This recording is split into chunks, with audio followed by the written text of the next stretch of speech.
Hey guys, tonight we slip into the shadowed alleys of medieval Europe, where the air smells of damp stone and fear, and the executioner's axe glints under a cloudy moon. You're standing in a crowded square, the cobblestones slick with mud, as a hooded figure looms on a wooden scaffold. His hands, calloused and steady, clutch a blatty and something else, a tangled lock of hair, freshly cut from a trembling victim. This isn't just a job. It's a ritual you probably won't survive if you're the one in chains. So, before you get comfortable, take a moment to like the video and subscribe, but only if you genuinely enjoy what I do here. You're not here for the spectacle, though your eyes are on that hair, wondering why it's tucked into the executioner's belt like a prize. To understand, you first need to know who this guy is. The executioner isn't just a brute with a sharp tool. In medieval towns, he's a necessary outcast, hired by the local lord or city council to dish out justice. Historical records, like those from 14th century Nuremberg, show executioners were often paid a modest wage, think a few silver coins per head, plus the victim's clothes as a bonus. But here's the quirky bit. Some executioners, especially in France, claimed the right to keep personal effects, including hair, as part of their grim perk package. Why hair? It's not like they're crafting wigs for the village fair. Hair, you see, isn't just a trophy, it's a symbol, heavy with meaning. You're in a world where every snip of the scissors carries weight. The executioner's role is to bridge life and death, and hair, which doesn't decay like flesh, becomes his bridge to immortality. Historians still argue whether this was pure pragmatism or something spookier, like a belief that hair held the victim's soul. You're watching this guy now, his hood hiding his face, but his fingers linger on that lock of hair. It's not just a keepsake. It's his claim to power in a world that shuns him. Picture yourself closer to the scaffold. The crowd jeers, tossing rotten apple shook, you dodge those. The executioner's life is grim, but he's got a method. He's not hacking blindly. He's trained, sometimes by his own father, in a family trade passed down like a cursed heirloom. In England, executioners like William Marwood in the 1300s were known for precision, aiming for a single stroke. But the hair, that's his signature. You might chuckle at the idea of a medieval serial collector, but it's less true crime podcast and more a desperate grab for status. He's not invited to the tavern after work, so these locks are his story, his proof of a job done. You're starting to get why he keeps the hair, but it's not the full picture yet. The executioner's world is a tangle of duty, shame, and strange rituals. That lock in his belt isn't just a memento, it's a key to a bigger mystery. You're about to step deeper into medieval minds, where hair isn't just hair, but a thread tying the living to the dead. For now, you're still in the square, the crowd's roar fading as the executioner slips away, his prize clutched tight. What's he going to do with it? Let's find out. You're trailing the executioner now, slipping through the muddy streets as he ducks into a low-roofed tavern, the kind where the air's thick with ale and suspicion. That lock of hair's still in his grip, tucked under his cloak like a secret. You're wondering why it matters so much. Why hair, of all things, holds such a grip on the medieval mind. It's not just a souvenir, it's a talisman, a fragment of something bigger. To get it, you've got to dive into the weird, tangled beliefs of this world, where every strand carries a story. Hair in medieval Europe isn't just fashion, it's power. Think of it as a medieval USB drive storing identity, status, and even a bit of the soul. Historical accounts, like those from 12th century monasteries, show monks shaving their heads to signal humility, while knights let their locks flow to flaunt strength. For the condemned, hair's a final marker of who they were. When the executioner snips it, he's not just tidying up, he's claiming a piece of their essence. You're watching him now, sitting alone in the tavern's corner, turning that hair over in his hands. It's not just a trophy, it's a connection to the life he ended. Here's the quirky twist. Some medieval folks believed hair kept growing after death. Sounds like a campfire tale, but chronicles from places like 14th century Florence mention people swearing they saw it happen in crypts. True or not, this fuels the obsession. If hare's alive, it's a bridge to the departed, maybe even a way to borrow their strength. You can almost hear the tavern whispers that Locke's cursed mate, but the executioner doesn't flinch. He's used to curses, real or imagined. Historians still argue whether executioners kept hair for profit or superstition, but you're starting to see it's probably both. You lean closer, catching the flicker of candle light on his rough hands. Hare's role in rituals runs deep. Women's long braids, often cut before execution, were seen as symbols of fertility or sin, depending on the priest's mood. Men's shaggy manes, strength or rebellion. Snipping it was a public shaming, but keeping it, that's where it gets personal. You're picturing a noblewoman's golden braid, maybe from that scaffold you saw earlier, now dangling from his belt like a grim medal. It's not just hair, it's her story, her defiance, her end. And he's got it. Let's not get too romantic, though. This guy's no poet. He's practical, maybe even a bit greedy. Hair's valuable, think medieval eBay. You're smirking at the thought of him haggling over a lock like it's a used horse. But it's not far off. Markets in places like Paris traded in relics, and hair from the executed could fetch a coin or two, especially if the victim was infamous. A thief's scruffy tuft, meh. A heretic's silky strand, jackpot. You're starting to get why he's so careful with it, why he doesn't just toss it in the gutter.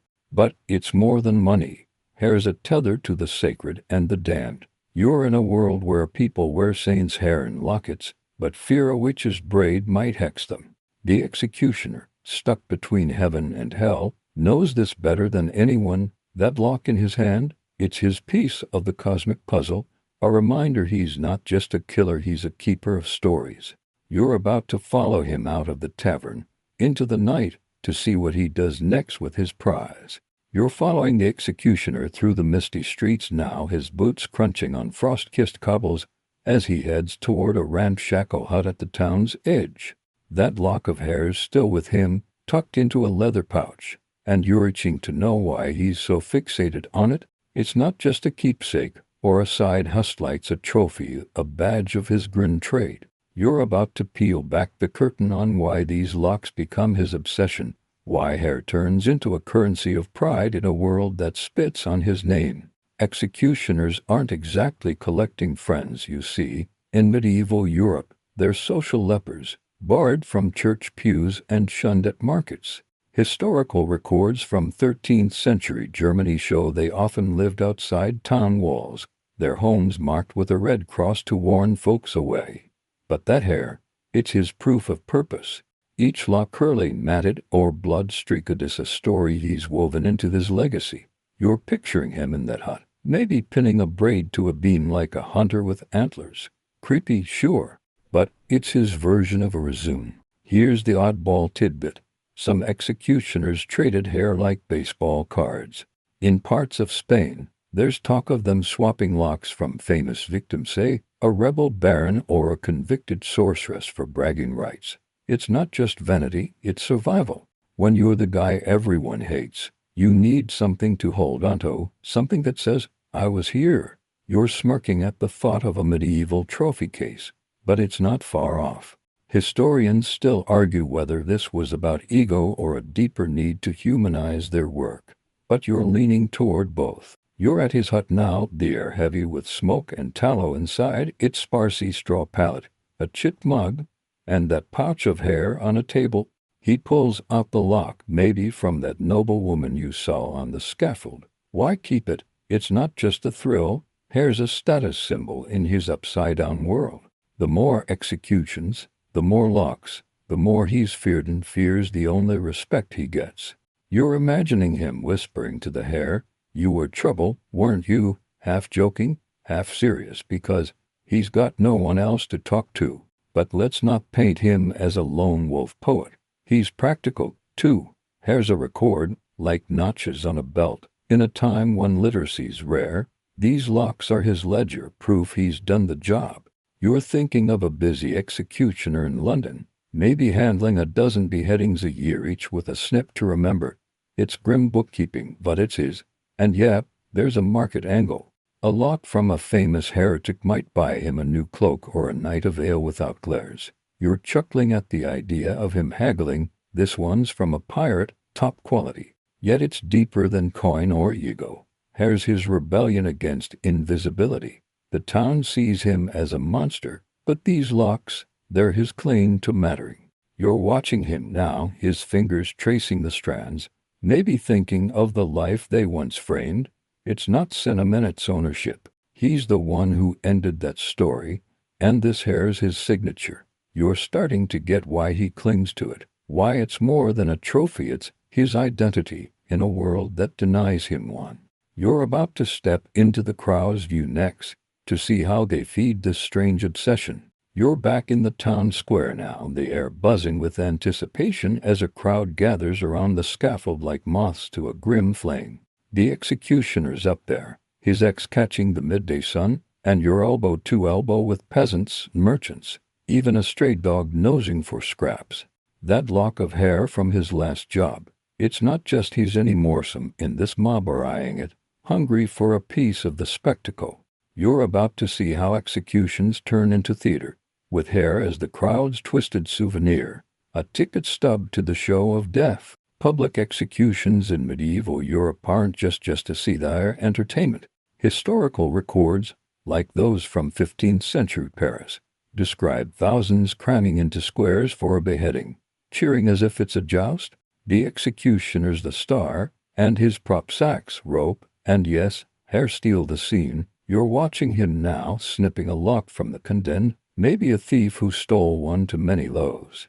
The crowd roars, some shouting for the hair like it's a holy relic. You're dodging a stray elbow thinking, this is nuts, but it's their version of a blockbuster. Here's the quirky bit. Some spectators believed hair from the executed carried lock. In England, there's talk of folks scrambling for a strand, convinced it'd ward off evil or cure a limp. Sounds like medieval snake oil, right? But it's real enough to them. Historians still argue whether this was pure superstition or a way to feel part of the drama. But you're seeing it firsthand, crowds practically frothing for a piece. You're half expecting someone to start a bidding war, like it's a medieval flea market. You're closer now, the scaffold's shadow falling over you. The executioner holds up the hair and the crowd surges. It's not just about luck. It's about owning a slice of history. That thief's lock. It's a story to tell at the tavern. I was there when he swung. You're imagining a merchant slipping a strand into his pocket, maybe to show off to his kids. It's grim, but it's their reality. The executioner knows this is not just serving justice. He's feeding a hunger. He might toss a lock into the crowd like a rock star with a guitar pick and watch them scramble. Let's not get too swept up, though. This isn't a carnival for everyone. Some in the crowd are here for closure, maybe a victim's family seeking justice. But even they might want the hair, a final piece of the one they lost. You're picturing a mother, eyes red, clutching a braid from her son, the condemned. It's heavy, and you're glad you're just passing through. The executioner, though, he's in his element, playing to the crowd. You're chuckling at the thought of him practicing his axe swing for flair. But it's not far off, he's got a role to play. This spectacle's why hair matters. It's not just the executioner's trophy, it's the crowd's too. They're complicit, turning death into a show, and the hair's their proof they were part of it. You're starting to see how this feeds the executioner's habit. Every lock he keeps or gives away ties him to this twisted stage. You're about to slip away from the square, to dig into the superstitions that make hair so prized. But for now, you're caught in the crowd's fever, the executioner's silhouette burned into your mind. You're slipping away from the raucous square now, the crowd's cheers fading as you trail the executioner's shadow toward the outskirts, where the air smells of damp earth and secrets. He's clutching that leather pouch again, the one with the hair made the thief's scruffy lock from the scaffold. You're starting to wonder why everyone, from peasants to priests, is so obsessed with these strands. It's not just trophies or souvenirs, it's something weirder, rooted in the medieval mind's tangle of fear and faith. You're about to dive into the superstitions that make hair a mystical prize, glowing with power after the axe falls. In medieval Europe, superstition isn't a side note, it's the soundtrack. People believe the world's alive with spirits, and hair's a magnet for them. Historical texts like 14th century church edicts warn against using parts of the dead in rituals, hinting at how common it was. Hair from the executed, prime magic material. You're picturing a village healer muttering charms over a lock to cure a fever or hex a rival. The executioner knows this is not just a killer, he's a supplier. That potch of his, it's a grim apothecary, and you're half joking he's the medieval equivalent of a shady pharmacist. Here's the odd tidbit. Some believed hair from a hanged man was especially potent. In parts of Scotland, folklore claimed it could bind a spirit, trapping its power for the owner. Sounds like a ghost-trapping gadget from a bad movie, right? But it's why that lock's worth more than a week's wages to the right buyer. Historians still argue whether executioners fueled these beliefs or just cashed in on them. But you're seeing it clear. Hair's value skyrockets because people think it's a key to the supernatural. You're at the executioner's hut again, peering through a cracked shutter. He's sorting his haul, maybe muttering about a buyer who wants a sorceress's braid for protection. It's not all profit, though. He's superstitious too, living so close to death. How could he not be? You're imagining him tying a lock above his door, thinking it'll keep vengeful ghosts at bay. It's a strange mix of cynicism and belief, like insuring your car but still knocking on wood. You're chuckling at the thought of him double-checking his ghost-warding braid, but it's his reality. This mystical demand shapes the hair's journey. A noble's golden strand might end up in a locket, worn by a lady who thinks it'll make her bold. A criminal's matted tuft, maybe it's buried under a doorstep to curse a foe. You're dodging a mental image of hair-stuffed voodoo dolls, but it's not far off. The executioner's role as a middleman makes him vital, even if the town scorns him. He's not just keeping trophies, he's feeding a market of fear and hope where every snip's a spell waiting to happen. But it's not all hocus-pocus. Hair's power comes from its permanence, and like flesh, it lasts. You're thinking of that thief's lock, still holding its shape while his body's gone. It's a reminder of life, death, and the blurry line between. The executioner, stuck in that blur, uses hair to anchor himself. You're starting to see why he's so careful with it, why he doesn't just burn the lot. It's his piece of the magic everyone else craves. You're about to step into his lonely world next, to see how these locks become his only companions. You're standing outside the executioner's hut now, the night air sharp with frost as you peer through a gap in the warped wooden door.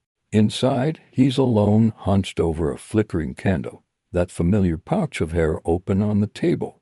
The lock from the thief made the sorceress's braid too gleams faintly, like it's holding onto the last of their light. You're starting to see this guy not just as a grim reaper, but as a man exiled to the edge of everything. Those locks aren't just trophies or trade goods, tire his legacy, his only companions in a world that turns its back. You're about to walk through his lonely life, where hair becomes a lifeline. Executioners in medieval Europe live on the fringes, both literally and socially. Historical records from 15th century France show they were often banned from living within city walls, forced into hovels like this one, marked by signs that screamed "Stay away." The executioners not just shunned as feared, cursed, untouchable. You're imagining the tavern you saw him in earlier, how the room went quiet when he walked in, like he carried death itself. He's paid to end lives, but the cost is his own. No friends, no family dinners, just him and his ex. And yeah, those locks of hair. Here's the quirky twist. Some executioners treated hair like a diary. In parts of Germany, there's evidence they'd knot strands into patterns, almost like a code to remember each job. Say, a tight braid for a heretic, a loose tangle for a murderer. It's not exactly scrapbooking, but it's close. You're chuckling at the thought of him squinting over a candle, playing hair artist. But it's his way of making sense of the blood on his hands. Historians still argue whether this was a coping mechanism or just boredom. But you're betting it's a bit of both. You're closer now, the hut's damp chill seeping into your bones. He's handling a lock made that noblewoman's from the scaffold, weighed back, his fingers slow, almost reverent. It's not love, It's ownership. Each strand's a story only he knows, a moment when he was more than a monster. You're picturing him whispering to it. You screamed loudest, half joking to the empty room, because who else is listening? His life's a paradox. He's vital to the town's justice but exiled from its heart. These locks are his proof he exists, his rebellion against being erased. It's not all poetic, though. He's practical. 2 hairs a currency of survival. He might trade a lock for bread or a blanket, but he keeps the best ones, the ones with stories. You're thinking of that sorceress's braid, maybe rumored to spark visions. He won't sell that, it's his treasure, his claim to something bigger than his grim trade. The loneliness is heavy here, the silence louder than the scaffold's cheers. You're dodging a pang of pity, but it's hard not to feel it, seeing him surrounded by hair, but no one else. This exile shapes why he clings to the locks. They're his legacy when the world denies him one. No gravestone will carry his name. No kids will inherit his tales unless you count the hair, each stranded chapter he'll never tell aloud. You're starting to get why he keeps them, why they're more than trophies, they're his identity, woven from the lives he's ended. You're about to step out of this lonely hut to see how this strange habit fades, but for now you're with him in the quiet, where hair's the only voice left. You're stepping away from the executioner's hut now, the candles glow fading as you wander back toward the town, where lanterns flicker and the night hums with whispers. That patch of hair tangled with stories of thieves, heretics, and nobles stays in your mind, but you're sensing a shift. The world's changing, and the executioner's strange habit of keeping hair as trophies is starting to unravel. You're about to trace how this grim tradition fades, why those locks lose their power, and what it means for the man who built his life around them. It's a slow goodbye to a world you've come to know. Medieval Europe's obsession with hair doesn't last forever. By the late 16th century, historical shifts like the rise of centralized courts and printed law start to tame the wild spectacle of executions. Records from places like 17th century London show justice moving indoors, away from cheering crowds. The executioner's role shrinks. He's less a mythic figure, more a bureaucrat with a blade. Those locks he cherished, they're losing their shine. You're picturing him now, still snipping hair out of habit, but the crowd's not clamoring for it anymore. It's like he's collecting vinyl in the age of streaming nobody cares. Here's the quirky bit. Some executioners tried to pivot in parts of Italy. There's talk of them selling hair as antiques, like medieval memorabilia, to nostalgic nobles. You're chuckling at the idea of a retired executioner hawking braids like their vintage wine, but it's a desperate grab to stay relevant. Historians still argue whether this was a last gasp of superstition or just savvy marketing, but you're seeing it as both a man clinging to a fading trade, his patch of hair now just a dusty relic. You're back in the square, but it's quieter now, the scaffold half dismantled. The executioner's still there, older, his hands slower as he cuts a lock from a petty smuggler. The crowd's sparse, more curious than crazed. Hair's not magic anymore, Russians, and skepticism are creeping in. People want microscopes, not talismans. You're imagining him slipping the lock into his pouch, knowing it won't fetch a coin or a curse. It's just hair now, and that hits harder than you'd expect. His legacy, those strands he knotted and treasured, is slipping through his fingers like sand. But it's not just progress killing the tradition. The executioner himself is fading. Towns start hiring professionals, men trained in law, not just axes. He's obsolete, a ghost of a bloodier time. You're dodging a pang of sympathy, thinking of him alone in that hut, surrounded by locks that mean nothing to anyone but him. It's not about the hair anymore. It's about what it stood for: power, fear, identity. Without it, he's just a man, and that's scarier than any scaffold. You're half joking he might start braiding wigs for fun, but the truth's heavier. He's got nothing left to collect. As you linger in the square, the world feels softer, less jagged. The hair trophies are gone, scattered to history's margins, maybe tucked in some museum's forgotten drawer. You're reflecting on what they mean, a bridge between life and death, a man's claim to matter in a world that shunned him, It's a strange, sad story, but it's done. You're ready to let it go, to leave the executioner and his locks behind, and drift into something calmer. The night's grown still now, the town's edges blurring as you wander toward a quiet field, where stars prick the sky like tiny promises. Your steps slow, the weight of the executioner's world slipping away. Those locks of hair, once heavy with meaning, are just whispers now carried off by the wind. You're safe here, far from scaffolds and shadows, where the grass is soft and the air smells of dew.